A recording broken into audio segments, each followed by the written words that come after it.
understanding and education around HIV was, I suppose, limited. I was in London. I'd gone for a test for gonorrhea, which a new partner had tested positive for gonorrhea and said I should go and get a test. And whilst I was there, I thought I'll get a checkup as well. And I didn't have the gonorrhea, but I had HIV, and I was just... It was quite a meltdown. I used to think it was something that I was immune to because I'd gotten away with it for so long. I didn't tell any of my family at that time. I had some bad experiences, and they led me to go to the West Australian AIDS Council, which was a saviour.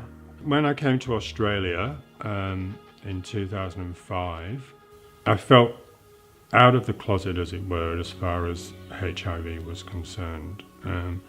But my experience here in WA put me back in the closet after some years.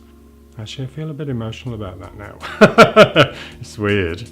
But yeah, it was a shame. I felt it was, and I think it has affected me ever since.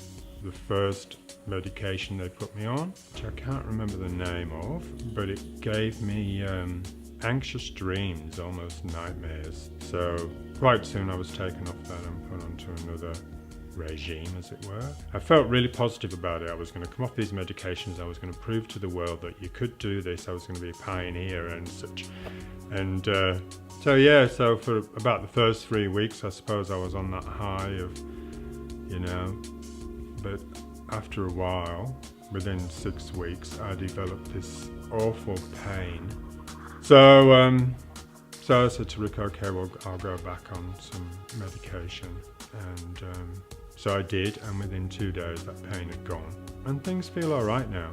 I wouldn't recommend that anyone came off the medications from my experience. And most of the people that I know around me now who have HIV have got it all sorted out. We're all like a unique chemistry set, and so you've just got to get that, well, the balance, yeah, you've got to get that equation sorted out. If I have somebody in my life who knows my status, that it changes. It must alter things.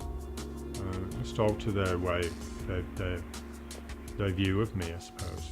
As far as relationships on a romantic level or such, it hasn't happened. I was thinking the other day, is that because of my HIV status? And I don't think it is. I imagine that for some people it could be, but for me it's not. It's just that I haven't met anyone that I've really wanted to connect with. My sister's always been very prominent in my life. She's older than me, and so I did tell her within the first month of me being diagnosed. I am lucky that I've been in work environments where it's been okay for me to disclose. Then I went to work up in the mines, which was the completely opposite, and I was well in the closet there. I couldn't even come to terms with letting anybody know that I was gay. And so the HIV wasn't in my mind. I was too focused on trying to be myself, but trying to be someone else because I was trying to fit in.